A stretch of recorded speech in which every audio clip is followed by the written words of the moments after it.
আসসালামু আলাইকুম, সবাই কেমন আছেন? আশা করি ভালো আছেন। আজকে দেখাবো গ্রাইন্ডার মেশিনের সামনের বেয়ারিংটা কিভাবে পরিবর্তন করা হয় বা কিভাবে পরিবর্তন। একটা মেশিনে দুইটা বেয়ারিং থাকে, একটা সামনে থাকে আর একটা পিছনে থাকে। যে কোনো একটা যদি ভেঙে যায় বা খারাপ হয়ে যায় তাহলে মেশিন গদগদ করবে, সাউন্ড অ্যাকুরেটে চলবে না। মেশিন চলবে কিন্তু অনেক ভাইব্রেশন করবে বেয়ারিং খারাপ হয়ে গেলে।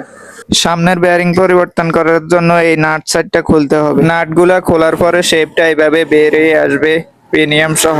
তো দেখতে থাকুন আমরা কিভাবে পেনিয়াম থেকে বেয়ারিংটা বের করি। তো দেখেন কাঁটা হালা পেনিয়ামটা উপরে দিয়ে আমরা দুইটাই দিয়ে উপর থেকে হাতুড়ি দিয়ে বাড়ি দিয়ে আমরা ভিতরের মাঝখানে যে শেপটা আছে ওই শেপটা বের করে ফেলবো। এই শেপটা নিচ দিয়ে বের হবে, সেজন্য আমরা নিচে একটু ফাঁকা রাখছি ইটের মাঝখান দিয়ে। তো দেখেন আমাদের শেপটা বের হয়ে গেল নিচ দিয়ে। তো এভাবে শেপটা বের করে নিতে পারবেন খুব সহজে। তো দেখেন আমাদের বেয়ারিংটা কোথায়, বেয়ারিংটা পেনিয়ামের নিচে বেয়ারিংটা আছে। এখানে একটা ওয়াশার আছে, ওয়াশারটা খুলে নিয়ে বেয়ারিংটাও বের করে ফেলবো আমরা।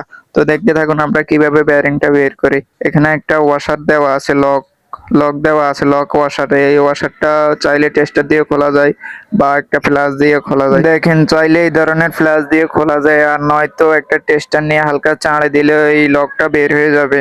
বেয়ারিং লকটা খোলার পরে দেখেন আমাদের এখানে 62 একের বেয়ারিং দেওয়া আছে। বেয়ারিং গুলো অনেক, সামনেরটা একটু বড় আর পেছনে যেটা থাকে এটা অনেক ছোট। তো এইভাবে করে ছোট্ট একটা লোহা দিয়ে বাড়ি দিলে নিচ থেকে বেয়ারিংটা খুলে যাবে অনায়াসে।